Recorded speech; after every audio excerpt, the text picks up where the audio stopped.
Sarah Licali here. Where did I leave off?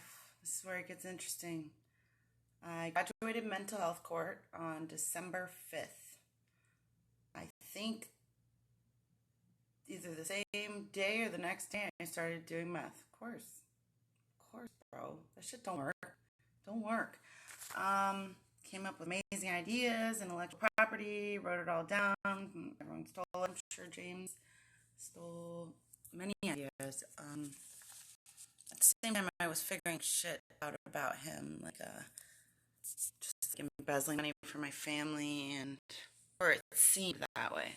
It seemed. Um, so I looked at Sarah Licali, and at this point, I didn't call myself Sarah Licali. I'm Sarah Saminsky.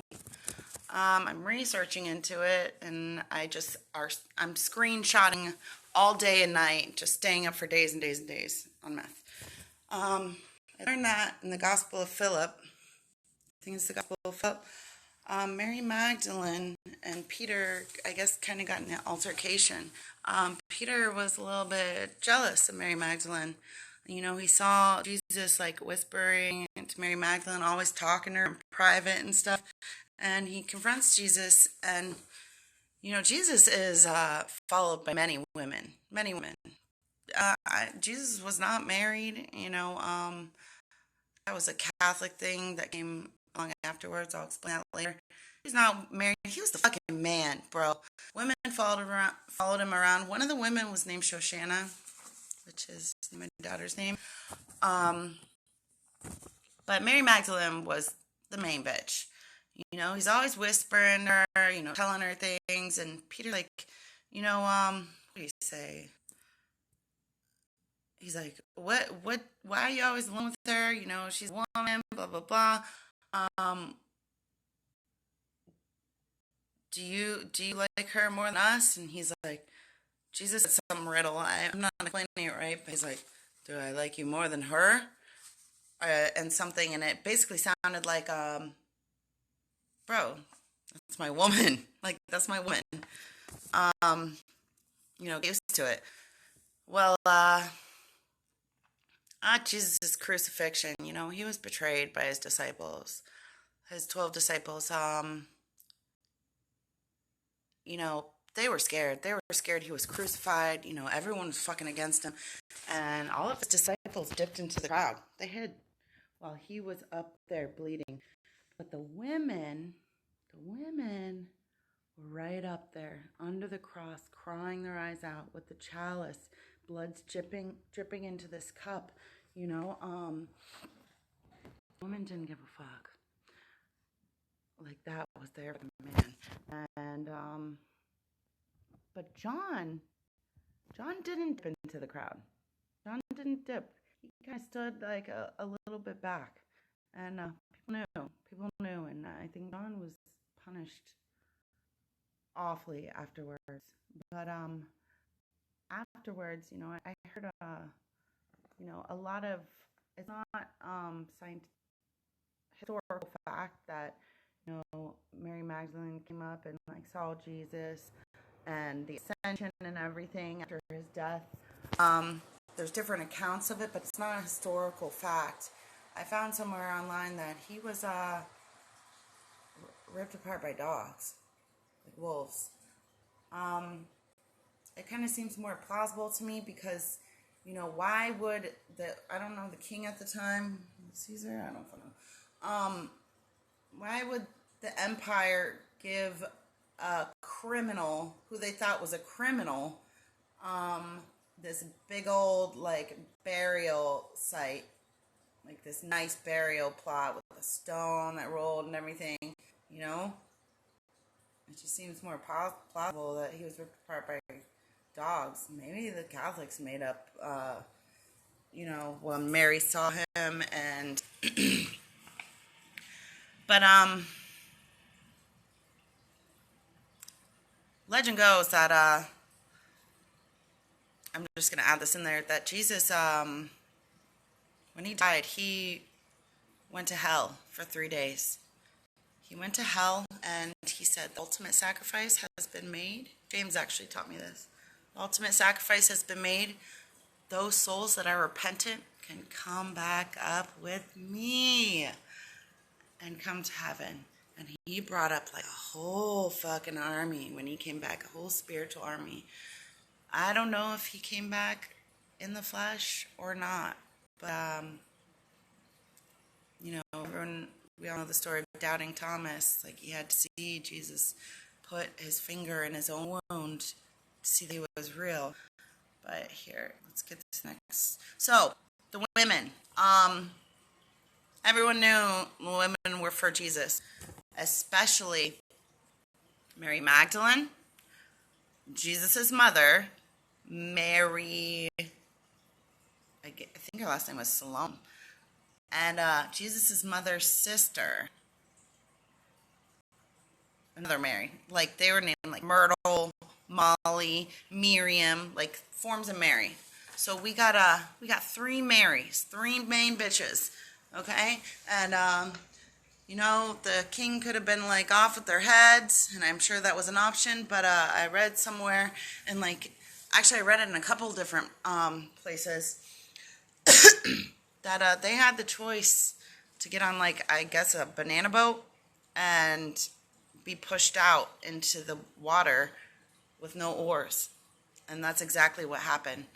And Da Vinci Code says, Mary Magdalene was pregnant at this time.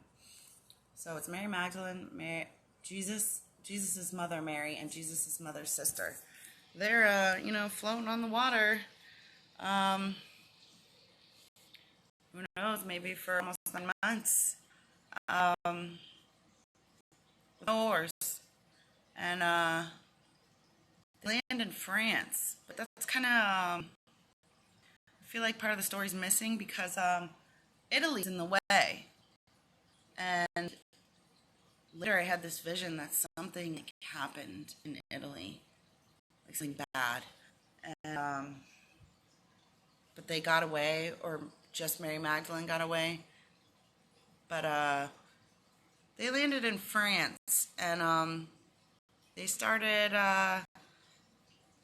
the Cathars, Cathars, not Catholicism, Cathari.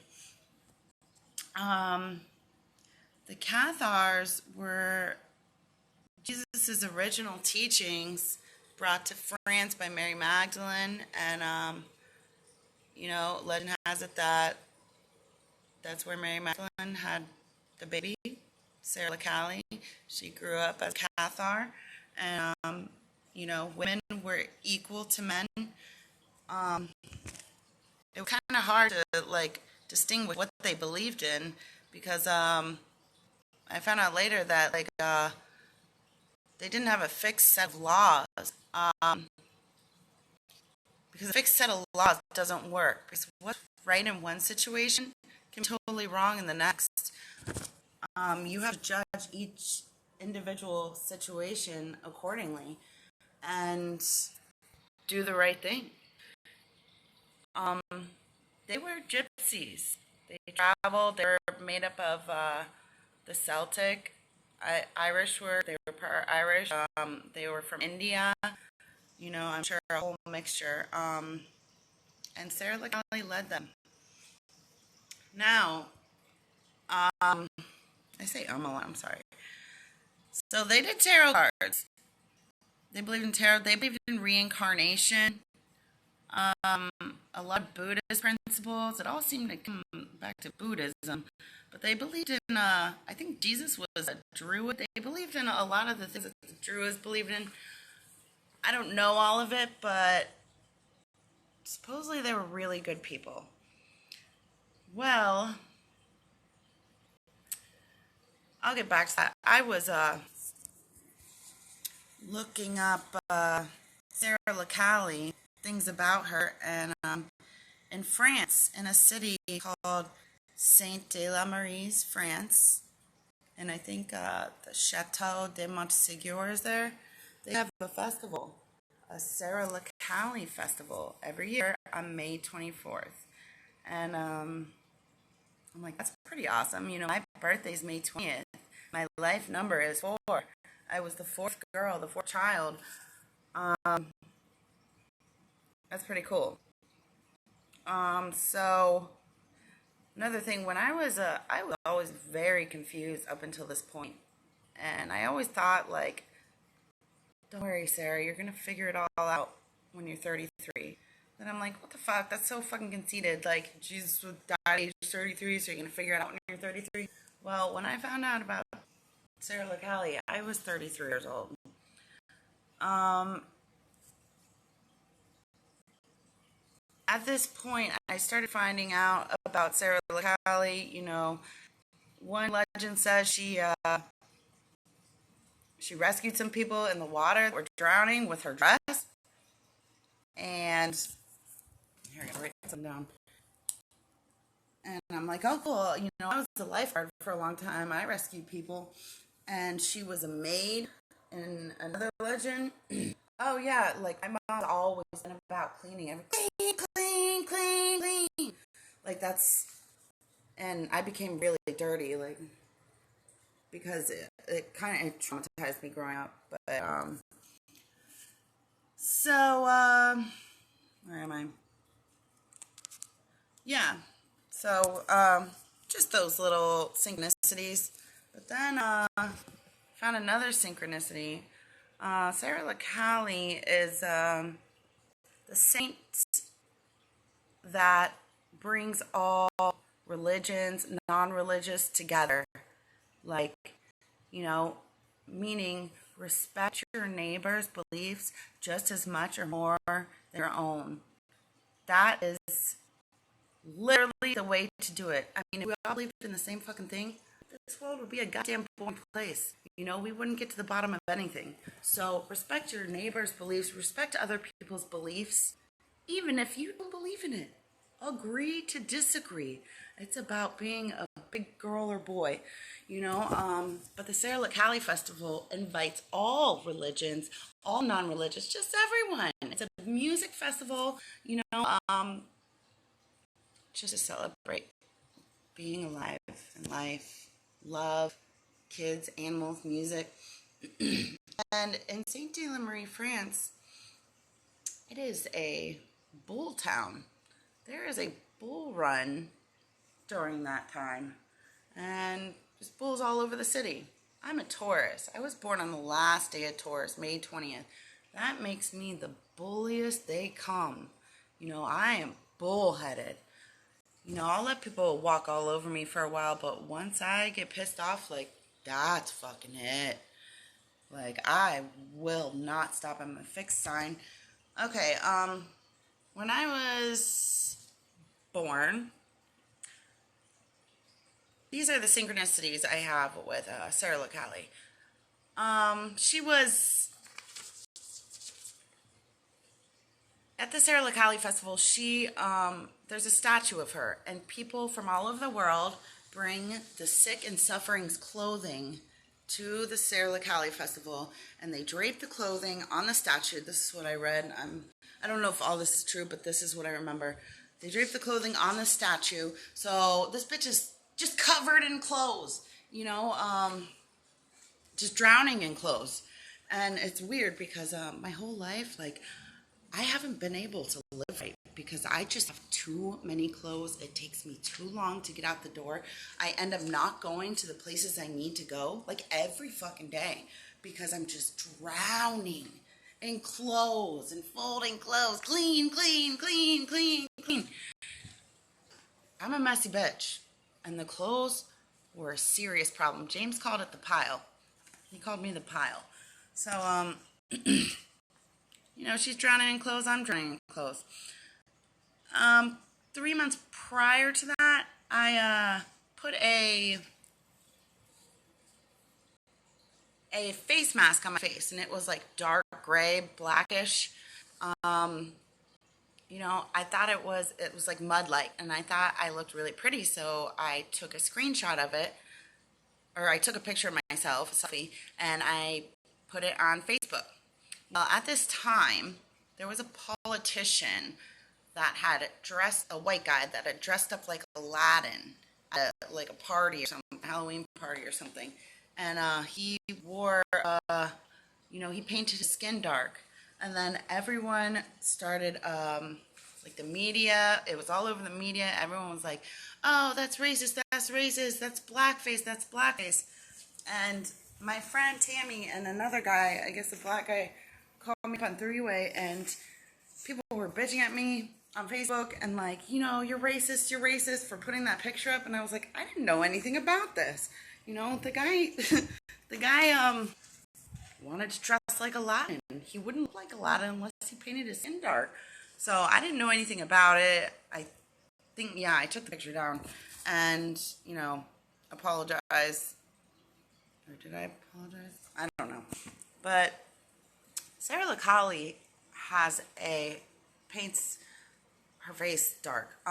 She has a black face, and in recent centuries that's become a racist thing, but back in the day it meant oppression. Sarah LaCali is the queen of the outsiders, the oppressed, the people that aren't treated fairly, especially for their skin color, and inequality to women, she represents the oppressed. She's a healer. She's the mother. Okay, let's see. So I was finding out about Sarah LaCali, and I literally was like, my middle name is Kathleen. Kathleen. I don't know how I got my middle name, but I'll tell you how I got my first name. My parents were going to name me Molly. Like named after a fucking drug, whatever. They were going to name me Molly, and a priest came in and started talking to my parents. And my mom said he was real annoying. He wouldn't shut up. And he's like, he's an Irish priest. What are you naming the baby? And they're like, Molly. He's like, oh, no, that's not Molly. He said, name her Sarah. And my dad's like, yeah, like Sarah Connor from the Terminator. My dad loved the Terminator. I guess it had just come out in 1986 or before that. I was born, so I was named after Sarah Connor. Machines, whatever, Terminator, whatever. I was born at 1:44 a.m. It's a little weird how the Bible says 144,000 people go to heaven. But, just another coincidence. I started looking into the name Sarah LaCali, and, Sarah means God's princess, and Callie, at the time, I looked up the name Callie, and I got the definition pure. And then, my name's Sarah Kathleen. I looked up what Kathleen meant, and it meant the pure. And then I'm like, I wonder where the name Kathleen stems from. Catherine, kind of sounds like cattle. And, I'm the bull, the ox, or the cow. Woo! Cattle. And I looked up the meaning of the word cattle, and it said pure. So I'm like, that's weird. So I look on Wikipedia, and I look up Catherine. Name meanings, or different forms of the name Kathleen all over the world, and their counterparts. So, in Poland, it's Kaskia, Catherine, just different forms of the name Kathleen. Whole list of them. I'm screenshotting the list, making notes, and I have tons of screenshots. But then I'm looking for Callie, Kali. And then I find Callie, way down at the bottom of the list. And it said Callie is the Hebrew/French version of Kathleen. And I was like, what? I'm like, wait. Callie, she was Hebrew, she was Jewish, and she came from Israel and went to France. Hebrew/French version? I'm like, whoa. That's awesome. That's an awesome synchronicity. So I screenshotted it like a million times and I showed James. I'm like, look, Kathleen, the Hebrew slash French version of Kathleen is Callie. So my name literally is Sarah LaCallie. And I showed James and he was like, "What? I get this out of my face, get this out of my face." And I looked at the screenshot like every day to make sure I wasn't crazy. And at this point, I mean, there were other synchronicities, but I was like, dude, I'm Sarah LaCallie. Especially after I found out this. Um,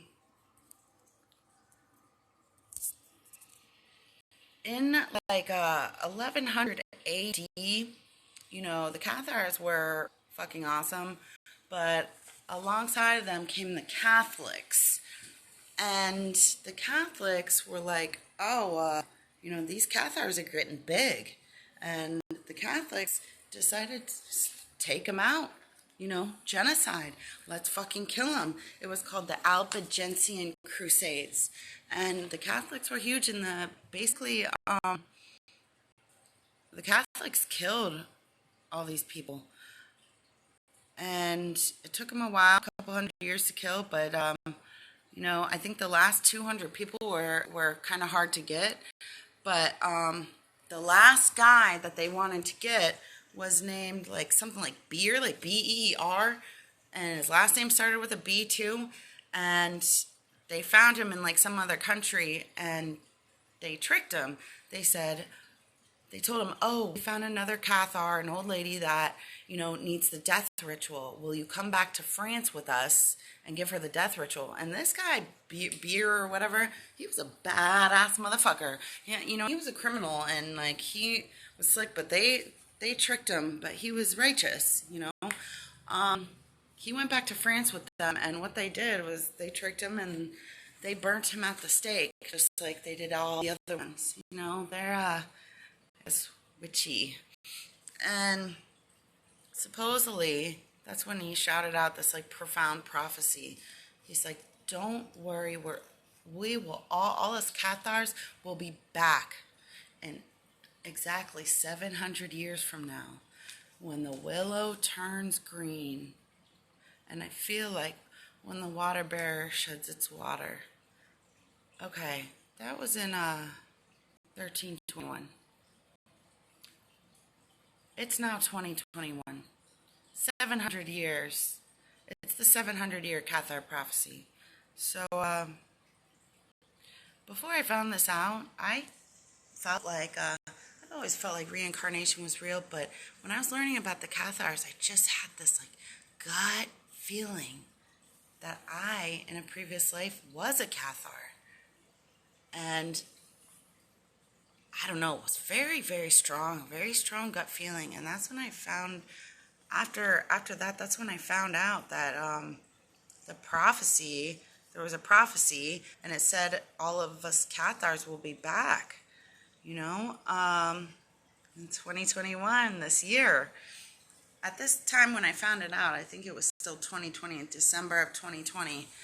And I think I found out that I had a lot of synchronicities with the Sarah LaCallie figure.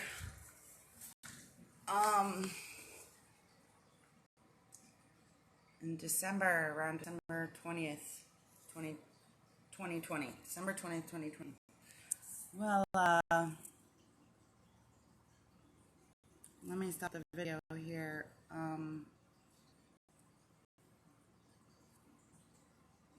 I was telling everyone about this, and people would get mad. Like, some lady at the marina tried to fight me.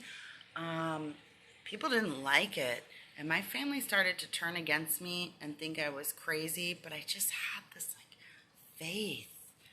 Just this faith that, and I was atheist up till I was 33, up to this point, and other profound things that happened to me, but I still didn't believe fully. But when I found this out, and it's a little conceited, but I was like, fuck yeah, I am special.